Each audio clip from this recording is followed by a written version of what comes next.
IIT JEE advanced physics చెప్పడంలో ఒక advantage ఉంది బేసిక్గా. అంటే ఒక చిన్నగా నేను అట్లా అడిగిన వాళ్ళకి ఒక క్వశ్చన్ డైరెక్ట్గా అడుగుతాను, బాబు నిన్ను అన్నం తిన్నావా అని అడుగుతాను. అవును సార్, మరి ఈరోజు తిన్నావా, రేపు తింటావా, అంతే కదా, అన్నం తిన్నట్టుగానే ఫిజిక్స్ బాబు నాకు బేసిక్గా.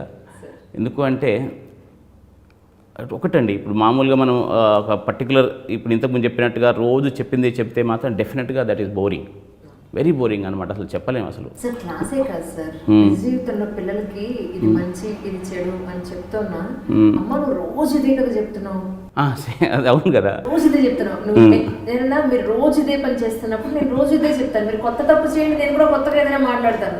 చేసిన తప్పే 10 సార్లు చేస్తున్నప్పుడు చెప్పకుండా ఎలా ఉంటారు? అయితే మనం కొత్త మెథడ్స్ కనుక్కోవాల్సి చెప్పడానికి.